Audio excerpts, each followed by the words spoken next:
એકદમ કમ્પ્લીટ એવી મસ્ત મજાની સુગર સિરપ રેડી છે ફ્રેન્ડ્સ, તમે પણ જરૂરથી બનાવજો. તો ફ્રેન્ડ્સ, રાધે રાધે, જય દ્વારકાધીશ, જય માતાજી. Welcome back to Jignaba kitchen. તો ફ્રેન્ડ્સ, આજે જિજ્ઞાબા કિચનમાં બનવા જઈ રહી છે સુગર સિરપ. તો તેના માટે ફ્રેન્ડ્સ મેં અહીંયા આવી રીતની 2 વાટકી ભરીને મેં ખાંડ લઈ લીધી છે. જો ફ્રેન્ડ્સ, આપણે આ શરબતો માટે સિરપ બનાવી રહ્યા છીએ. આપણે અલગ અલગ પ્રકારના શરબતો બનાવી શકીએ છીએ. તો ફ્રેન્ડ્સ, મેં અહીંયા 2 વાટકી જો સરસ ખાંડ લઈ લીધી છે. અને હવે તેમાં આપણે માપથી જ પાણી એડ કરીશું. તો ફ્રેન્ડ્સ, 2 વાટકી સામે આપણે 1.5 વાટકી જેટલું પાણી એડ કરી દેવાનું છે. ફ્રેન્ડ્સ, તમે આ ઉનાળો આવી રહ્યો છે અને આવી સિરપ તમે બનાવીને તૈયાર કરી લેશો તો શરબતો બનાવવામાં એકદમ ઇઝી રહે છે. કોઈ પણ ગેસ્ટ આવ્યું હોય અને તમે ફટાફટ 2 જ મિનિટની અંદર મસ્ત મજાના શરબત રેડી કરીને આપી શકો છો. ફ્રેન્ડ્સ, હવે આપણું ખાંડ અને પાણી સરસ મિક્સ થઈ ગયું છે. આપણે પાણી તેમાં એડ કરી દીધું છે. જો ફ્રેન્ડ્સ, ખાંડમાં જો આવી રીતે આપણે મિક્સ કરી નાખવાનું છે. ત્યારબાદ તેમાં આપણે 1 કે 2 લીંબુની સ્લાઇસ એડ કરી દઈશું.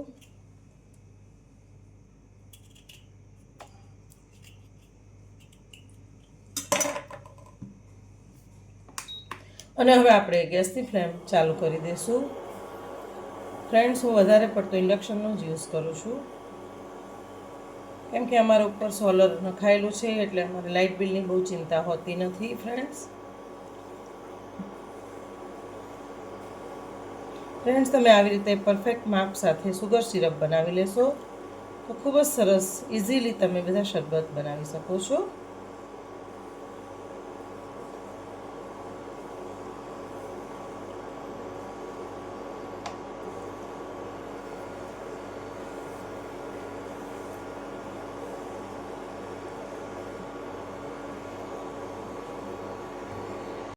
તમે આને ફ્રીજમાં પણ સ્ટોર કરી શકો છો. આવી રીતના સુગર સિરપ બનાવીને બોટલ ભરીને તમે ફ્રીજમાં સ્ટોર કરી શકો છો. ગેસ્ટ આવે ત્યારે તમે ફટાફટ લીંબુના શરબત રેડી કરી શકો છો. ફ્રેન્ડ્સ, હવે ઉનાળો આવી રહ્યો છે એટલે આપણે અવનવા શરબતો મારી રેસીપીમાં મારા કિચનમાં બનશે. તે જોવા માટે તમારે મારી ચેનલને સબસ્ક્રાઈબ તો કરવી જ પડશે. ફ્રેન્ડ્સ, તો મારી ચેનલને ખાસથી સબસ્ક્રાઈબ કરજો, જિજ્ઞાબા કિચન. અને ફ્રેન્ડ્સ, મારું યુટ્યુબમાં પણ બીજો બધો પણ બિઝનેસ ખૂબ જ સરસ છે. સાડીઓનો, જ્વેલરીનો, પર્સ, પછી kurta, leggings, jeans, coat set, દરેક વસ્તુ ઓનલાઈન ખૂબ જ રિચેસ્ટ, રોયલ અને બ્રાન્ડેડ મારો બિઝનેસ છે. ફ્રેન્ડ્સ, તો મારો નંબર છે 8200813911. તેના ઉપર મને તમારે કોન્ટેક કરવાનો અને તે નંબર સેવ કરીને મારા વોટ્સએપમાં તમે હાઈ લખીને મોકલજો તો હું પણ તમારો નંબર સેવ કરી લઈશ અને તમે પણ મારા બિઝનેસમાંથી અવનવી વસ્તુઓ કલેક્ટ કરી શકો છો. ફ્રેન્ડ્સ, જો ફ્રેન્ડ્સ, આપણી સુગર સરસ મેલ્ટ થઈ ગઈ છે અંદર. હજી આપણે આને 2 થી 3 મિનિટ માટે વધારે ગરમ કરીને તેને ઉકાળી લેશું. ચાસણીને એકદમ પાકી ચાસણી કરી લેવાની છે. ફ્રેન્ડ્સ, તમે આ ચાસણીના શરબત પીવો છો તો તે બિલકુલ નડતા નથી. પેલી કાચી ખાંડના શરબત આપણને નડે છે, શરદી કરે છે, બાળકોને પણ શરદી કરે છે.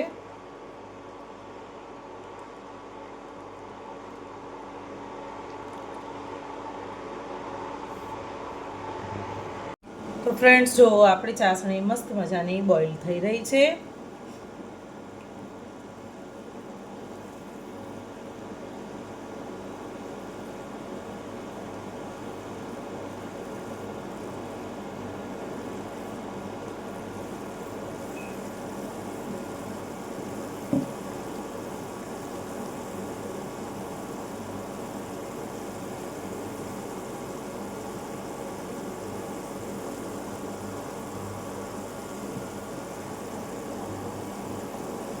ફ્રેન્ડ્સ આ ઝાગ જે આવે છે તે આપણે સાઈડમાં કાઢી લેશું,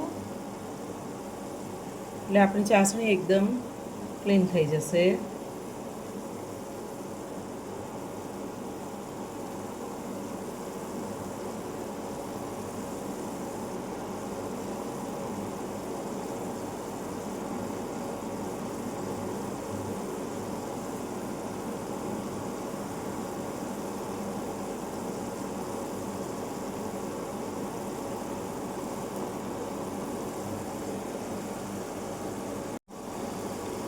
તો ફ્રેન્ડ્સ આપણી ચાસણી હવે રેડી થઈ ગઈ છે. ગેસની ફ્લેમને આપણે બંધ પણ કરી દેવાના છીએ. આના કંઈ આપણે કોઈ પણ પ્રકારના તાર નથી કરવાના.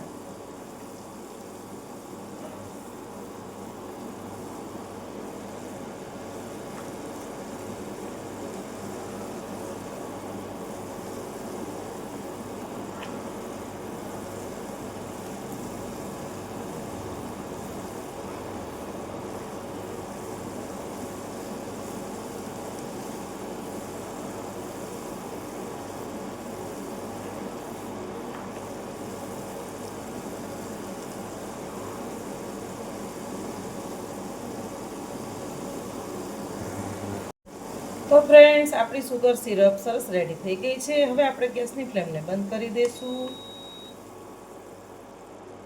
તો જુઓ કેટલી મસ્ત સુગર સિરપ રેડી થઈ ગઈ છે. હવે આ ઠંડી થાય એટલે આપણે તેને એક બોટલમાં ભરીને ફ્રીજમાં આપણે સ્ટોર કરી દઈશું.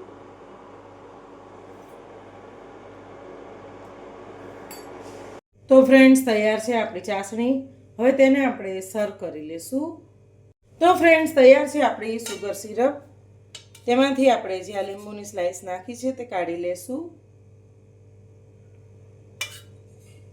અને હવે સુગર સિરપને આપણે સર્વ કરી લેશું.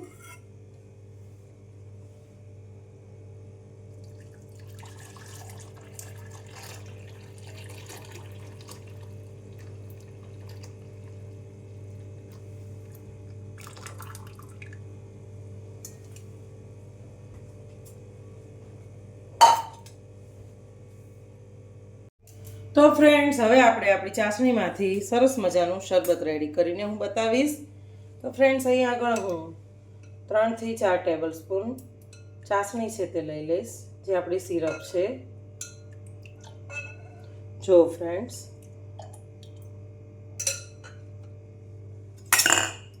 અને તેની અંદર હવે આપણે લીંબુ નિતારી દઈશું.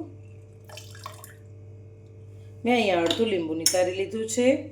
અને તેમાં હવે આપણે પાણી એડ કરીશું. તો આપણું મસ્ત મજાનું શરબત ઇઝી એકદમ બનીને રેડી થઈ જાય છે. અને હવે તેને સરસ રીતે મિક્સ કરી લેશું. તો જો ફ્રેન્ડ્સ આપણું શરબત રેડી થઈ ગયું છે. તો આટલી જ મિનિટમાં આપણું શરબત રેડી થઈ જાય છે. આમાં તમે મીઠું પણ એડ કરી શકો છો, ફુદીનો પણ એડ કરી શકો છો, સંચળ પણ એડ કરી શકો છો. એકદમ ઇઝી અને ક્વિકલી આપણું શરબત રેડી થઈ જાય છે. તો ફ્રેન્ડ્સ આપણું લીંબુનું શરબત સરસ રેડી થઈ ગયું છે. આપણે સુગર સિરપમાંથી ફક્ત અડધી મિનિટમાં જ આપણું શરબત રેડી થઈ જાય છે. તો ચાલો અમારે ત્યાં ઉનાળામાં ઠંડુ ઠંડુ એવું શરબત પીવા. તો ફ્રેન્ડ્સ તૈયાર છે સુગર સિરપ એટલે કે ખાંડની ચાસણી, જે ઇઝીલી તમે શરબતો બનાવી શકો છો. તે તૈયાર છે ફ્રેન્ડ્સ. તો ફ્રેન્ડ્સ તમે પણ જરૂરથી બનાવજો. અને હા ફ્રેન્ડ્સ, તમારે બીજી મારી અવનવી વાનગી કે જે જિજ્ઞાબા કિચનમાં હવે આગળ શું બનવાની છે તે જોવી હોય તો મારી ચેનલને લાઇક, શેર અને સબસ્ક્રાઈબ કરજો. અને પેલી બેલ આઇકોન પ્રેસ કરવાનું ભૂલતા નહીં. અને હા ફ્રેન્ડ્સ, મારા ફેસબુક પેજને પણ લાઇક કરવાનું ભૂલતા નહીં. અને પેલી બેલને તો ખાસ સબસ્ક્રાઈબ કરવાનું અને પ્રેસ કરવાનું ભૂલતા નહીં. તો ચાલો ફ્રેન્ડ્સ, ફરીથી મળીશું જિજ્ઞાબા કિચનમાં નવી એક વાનગી સાથે. રાધે રાધે, જય દ્વારિકાધીશ, જય માતાજી, બાય બાય.